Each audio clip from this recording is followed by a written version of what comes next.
अस्सलामु अलैकुम। दोस्तों, शैतान से इंसान की दुश्मनी आदम की तख्लीक से चली आ रही है। शैतान बंदे को गुमराह करने का कोई मौका हाथ से नहीं जाने देता, यहाँ तक कि मौत के वक्त भी इसके पास पहुँच जाता है।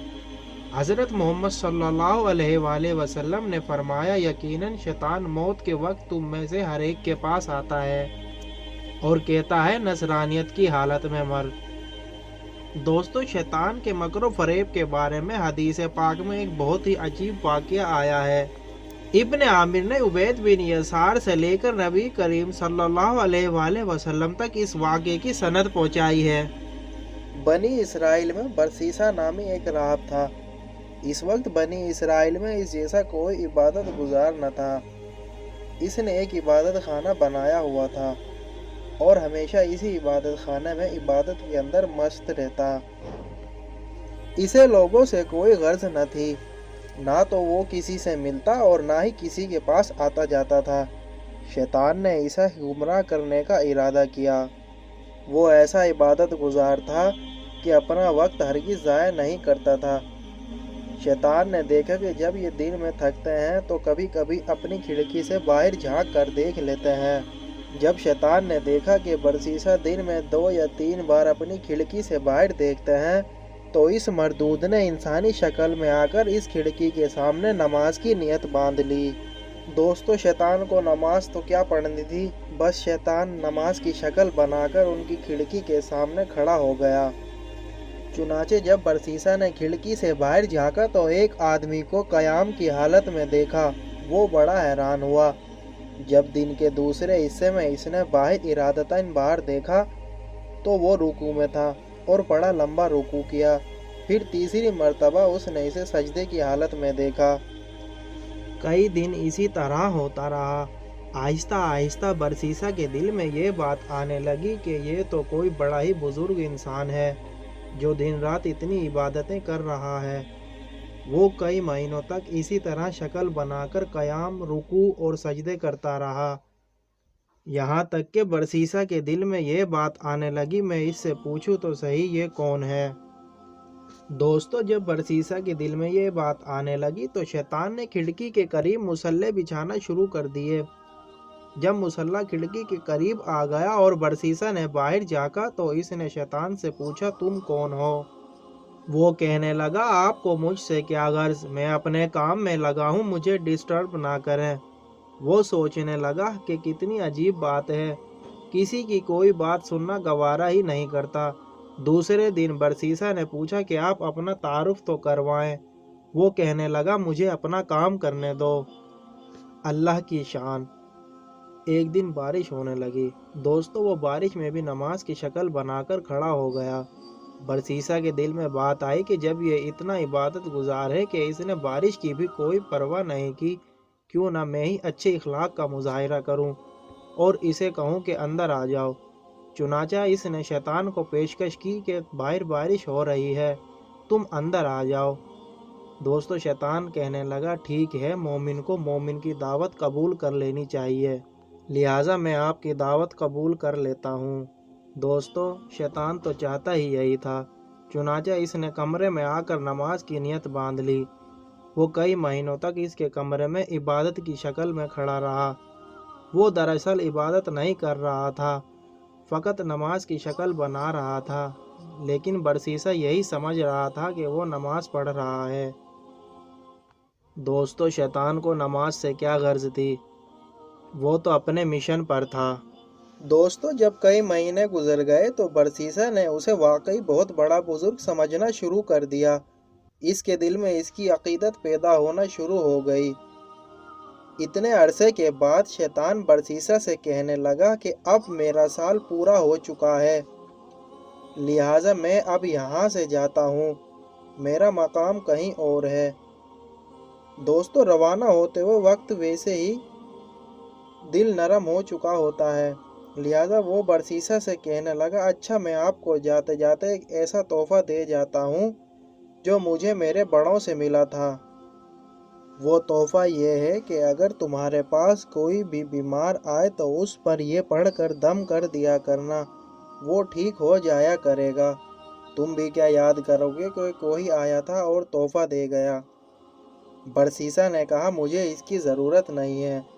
वो कहने लगा कि हमें यह नेमत तवील मुद्दत की मेहनत के बाद मिली है। मैं वो नेमत तुम्हें तोहफे में दे रहा हूँ और तुम इनकार कर रहे हो। तुम तो बड़े नालायक इंसान हो। यह सुनकर बरसीसा कहने लगा, अच्छा जी, मुझे भी सिखा दें। चुनाचे शैतान ने इसे एकदम सिखाया और ये कहते हुए रुखसत हो गया, अच्छा फिर कभी मिलेंगे। दोस्तों, शैतान वहां से सीधा बादशाह के घर गया। बादशाह के 3 बेटे और 1 बेटी थी। शैतान ने जाकर इसकी बेटी पर असर डाला और वो मजनूना सी बन गई। वो खूबसूरत और पढ़ी लिखी लड़की थी, लेकिन शैतान के असर से इसे दौरे पड़ना शुरू हो गए।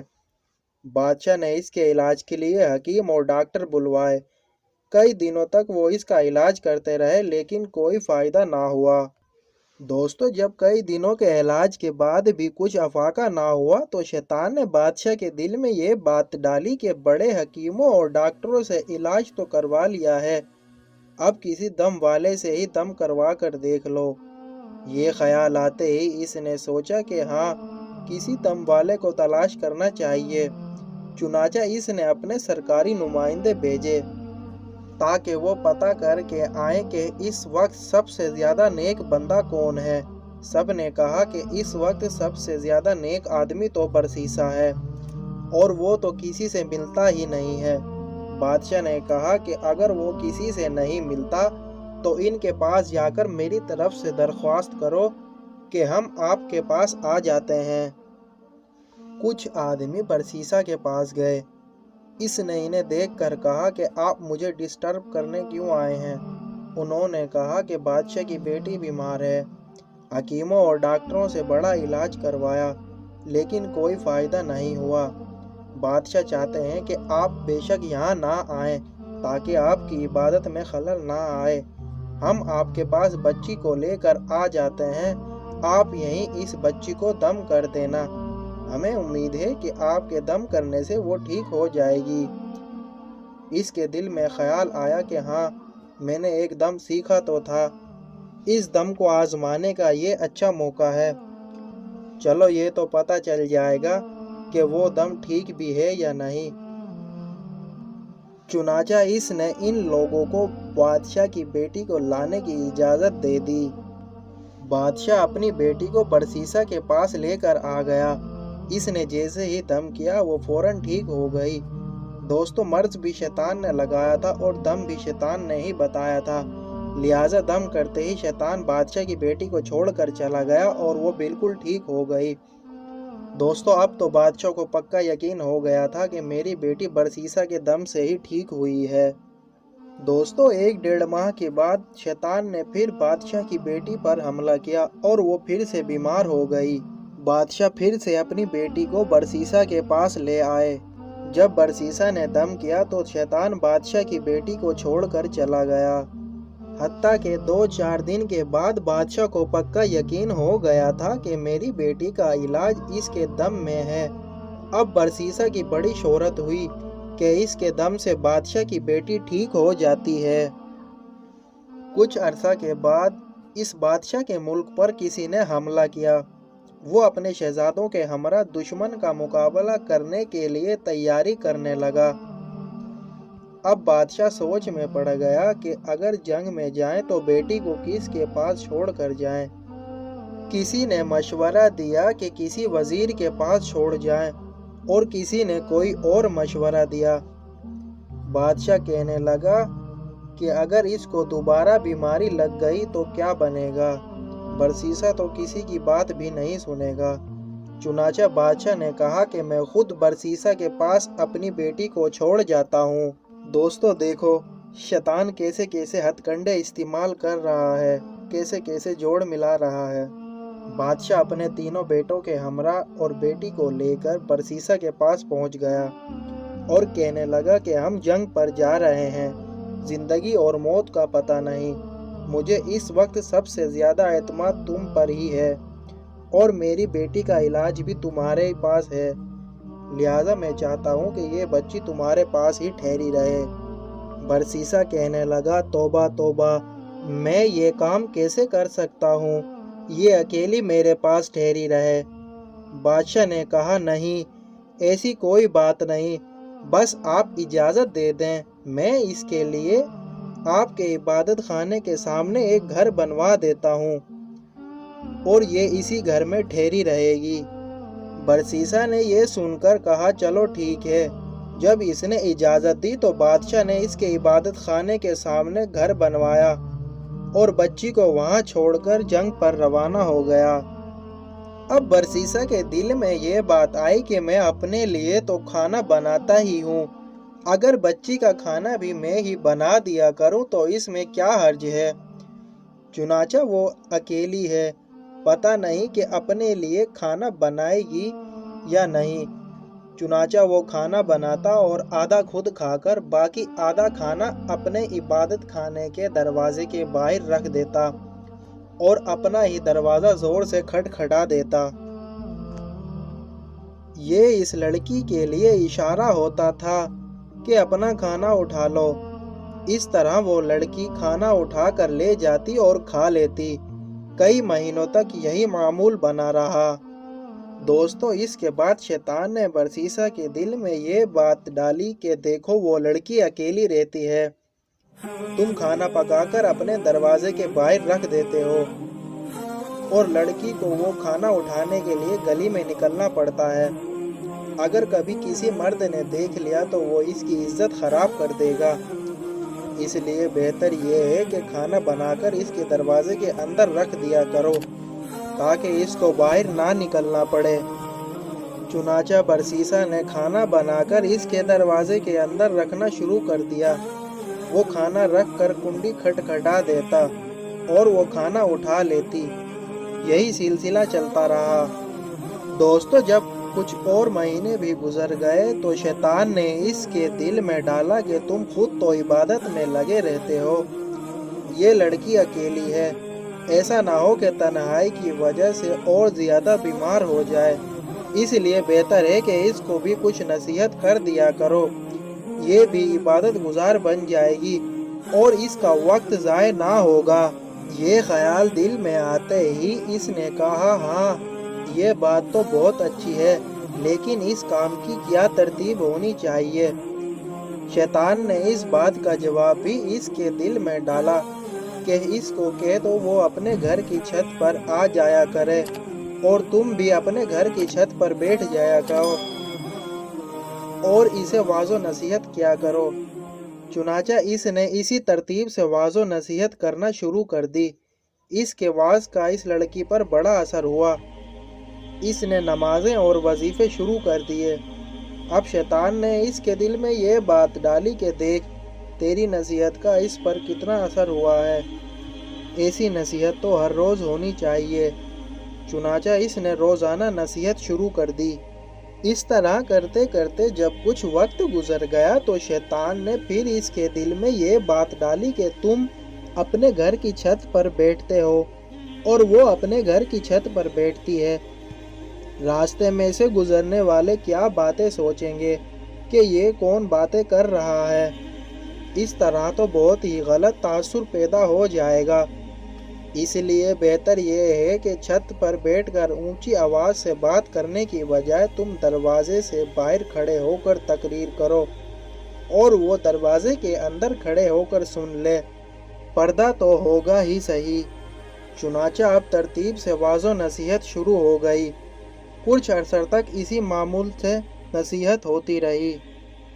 دوستو، اس کے بعد شیطان نے پھر برسیسا کے دل میں خیال ڈالا کہ تم باہر کھڑے رہ کر تقریریں کرتے ہو، دیکھنے والے کیا کہیں گے کہ پاگلوں کی طرح ایسے باتیں کر رہا ہے، اس لیے اگر تقریر کرنی ہی ہے تو دروازے کے اندر کھڑے ہو کر کر لیا کرو، وہ دور کھڑے ہو کر سن لیا کرے گی۔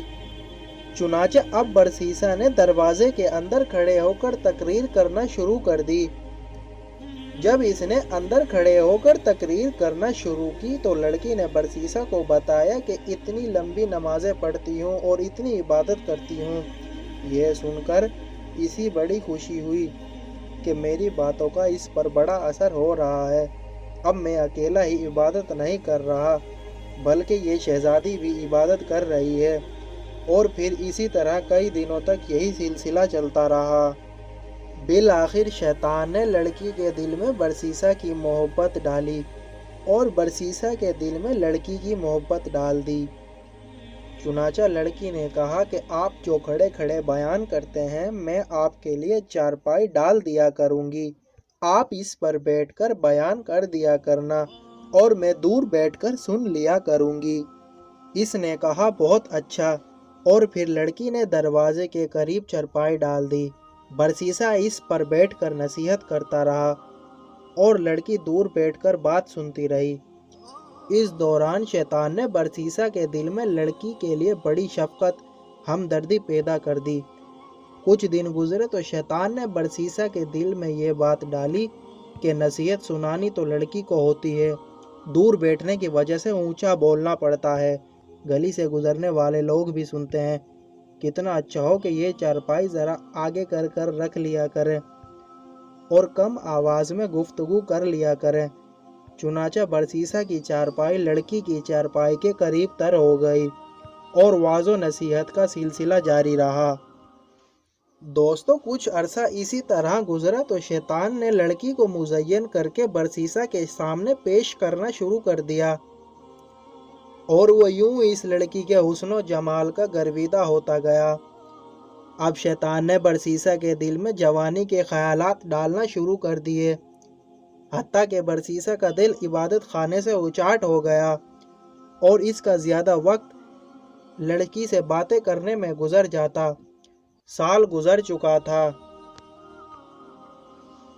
ایک دفعہ شہزادوں نے آ کر شہزادی کی خبر گیری کی تو شہزادی کو خوش و خرم پایا اور راہب کے گن گاتے دیکھا۔ شہزادوں کو لڑائی کے لیے دوبارہ سفر پر جانا تھا، اس لیے وہ مطمئن ہو کر چلے گئے۔ اب شہزادوں کے جانے کے بعد شیطان نے اپنی کوششیں مزید تیز کر دی۔ چنانچہ اس نے برسیسا کے دل میں لڑکی کا عشق پیدا کر دیا اور لڑکی کے دل میں برسیسا کا عشق بھر دیا، حتیٰ کہ دونوں طرف برابر کی آگ سلگ اٹھی۔ اب جس وقت برسیسا نصیحت کرتا تو سارا وقت اس کی نگاہیں شہزادی کے چہرے پر جمی رہتی۔ شیطان لڑکی کو ناز و انداز سکھاتا اور وہ سراپا تن، ناز نین، نشق و کمر اور انداز و اطوار سے برسیسا کا دل لبھاتی، حتیٰ کہ برسیسا علیحدہ چارپائی پر بیٹھنے کی بجائے لڑکی کے ساتھ ایک ہی چارپائی پر بیٹھتا۔ اب اس کی نگاہیں جب شہزادی کے چہرے پر پڑیں تو اس نے اسے سراپا حسن و جمال اور جاذب نظر پایا۔ چنانچہ برسیسا اپنے شہوانی جذبات پر قابو نہ رکھ سکا اور اس نے شہزادی کی طرف ہاتھ بڑھایا۔ شہزادی نے مسکرا کر اس کی حوصلہ افزائی کی، یہاں تک کہ برسیسا زنا کا مرتکب ہو گیا۔ جب دونوں کے درمیان سے حیا کی دیوار ہٹ گئی اور زنا کے مرتکب ہو گئے تو وہ آپس میں میاں بیوی کی طرح رہنے لگے، اور اس دوران شہزادی حاملہ ہو گئی۔ اب برسیسا کو فکر لاحق ہوئی کہ اگر کسی کو پتہ چل گیا تو کیا بنے گا، مگر شیطان نے اس کے دل میں خیال ڈالا کہ فکر کی کوئی بات نہیں، جب حمل ہوگا تو بچے کو زندہ دفنا دینا اور لڑکی کو سمجھا دینا، کیونکہ وہ اپنا عیب بھی چھپائے گی اور تمہارا عیب بھی چھپائے گی۔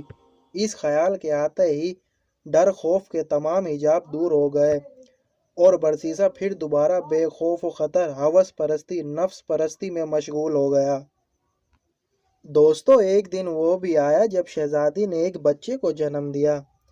جب وہ اپنے بچے کو دودھ پلانے لگی تو شیطان نے برسیسا کے دل میں ڈالا کہ اب تو 1.5-2 سال گزر گئے ہیں اور بادشاہ بھی جنگ سے واپس آنے والا ہے اور شہزادی سارا ماجرا اپنے باپ کو سنا دے گی، اس لیے تم کسی بھی بہانے سے اس کے بیٹے کو قتل کر دو تاکہ کوئی ثبوت نہ رہے۔ دوستو ایک دن شہزادی سوئی ہوئی تھی، برسیسا نے بچے کو اٹھایا اور قتل کر کے صحن میں دبا دیا۔ دوستو ماں تو ماں ہی ہوتی ہے۔ جب شہزادی سو کر اٹھی تو اس نے برسیسا سے سوال کیا کہ میرا بیٹا کدھر ہے، اور برسیسا نے کہا کہ مجھے کوئی خبر نہیں۔ شہزادی نے ادھر ادھر دیکھا لیکن اسے بیٹے کا کوئی سراغ نہ ملا اور وہ برسیسا سے سخت ناراض ہو گئی۔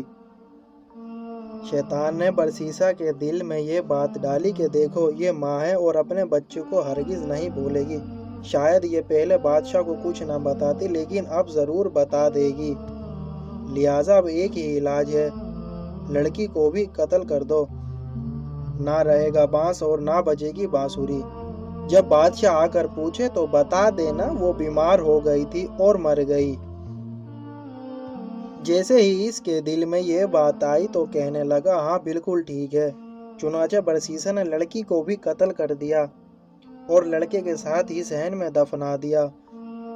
और ये करने के बाद वो अपनी इबादत में फिर से मशगूल हो गया जैसे कि कुछ हुआ ही ना हो। दोस्तों कुछ महीनों के बाद बादशाह सलामत जंग से वापस आ गए और उन्होंने अपने बेटों को भेजा कि जाओ बरसीसा के पास जाओ और अपनी बहन को ले आओ।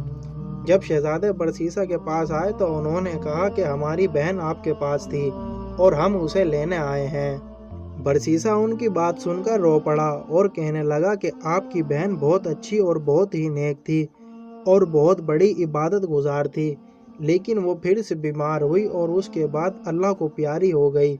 ये सहन में उसकी कब्र है।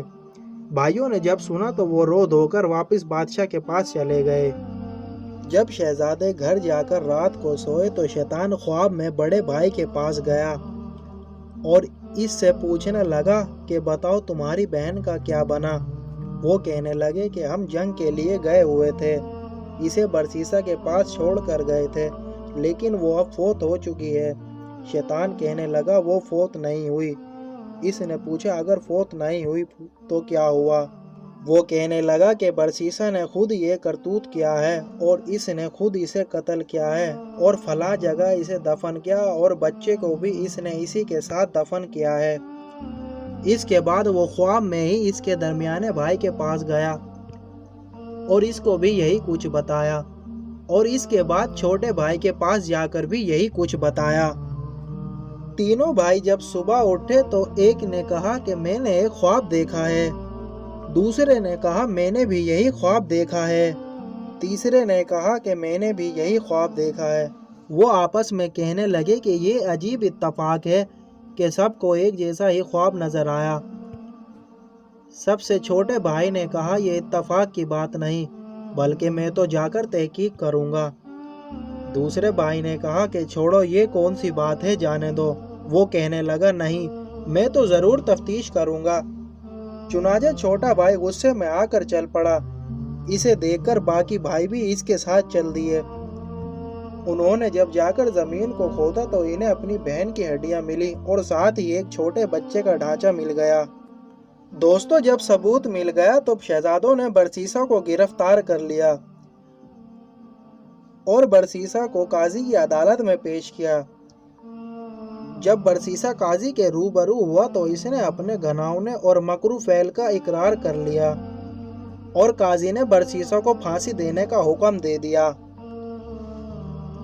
जब बरसीसा को फांसी के तख्ते पर लाया गया और इसके गले में फंदा डाला गया और फिर फंदा खींचने का वक्त आया तो फंदा खींचने से ऐन 2-4 लम्हे पहले शैतान इसके पास वही इबादत गुजार की शक्ल में आया और वो बरसीसा से कहने लगा कि क्या तुम मुझे पहचानते हो। बरसीसा ने कहा हाँ मैं तुम्हें पहचानता हूँ, तुम वही इबादत गुजार हो जिसने मुझे दम बताया था।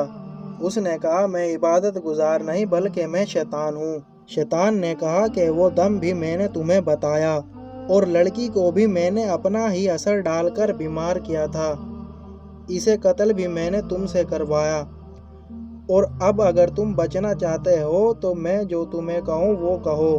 बरसीसा ने कहा कि तुम मुझे कैसे बचा सकते हो। शैतान कहने लगा कि तुम मेरी बात मान लो, मैं तुम्हें बचा लूँगा।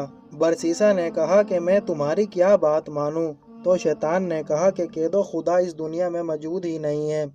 बरसीसा के तो हवास बाख्ता हो चुके थे। इसने सोचा कि चलो मैं एक दफ़ा कह देता हूँ, फिर फांसी से बचने के बाद दोबारा इकरार कर लूँगा। चुनाचा इसने कह दिया कि खुदा मौजूद नहीं है। ऐन इसी लम्हे फंदा खींचने वाले ने फंदा खींच दिया और यूं इस इबादत गुजार की मौत कुफ्र पर आ गई। दोस्तों اس سے اندازہ لگائیے کہ شیطان کتنی لمبی پلاننگ کر کے انسان کو گناہوں کے قریب کرتا چلا جاتا ہے۔ دوستو، انسان شیطان سے نہیں بچ سکتا، اس مردود سے تو اللہ ہی بچا سکتا ہے۔ لہٰذا اللہ رب العزت کے حضور ہمیں دعا مانگنی چاہیے کہ اے اللہ، ہمیں شیطان مردود کے شر سے محفوظ فرما۔ اپنے پروردگار، اے میرے پروردگار، میں آپ کی پناہ مانگتا ہوں اس سے کہ شیطان میرے پاس آئیں۔ دوستو، یہ تھی شیطان کی خوفناک کہانی کہ کیسے اس نے ایک بہت ہی بڑے عبادت گزار کی موت کفر پر کروا دی۔ دوستو، ہمیں اللہ سے ہمیشہ دعا مانگنی چاہیے کہ اللہ ہمیں شیطان مردود سے بچا کر رکھے۔ دوستو، اپنے گھر والوں کا، اپنے عزیز و اقارب کا خیال رکھیں۔ ویڈیو پسند آنے کی صورت میں چینل کو لازمی سبسکرائب کریں اور دوستوں کے ساتھ بھی لازمی شیئر کریں۔ مزید انفارمیٹو ویڈیوز کے لیے بیل آئیکن پر لازمی کلک کریں۔ شکریہ۔ ملتے ہیں نیکسٹ ویڈیو میں، اپنا خیال رکھیں۔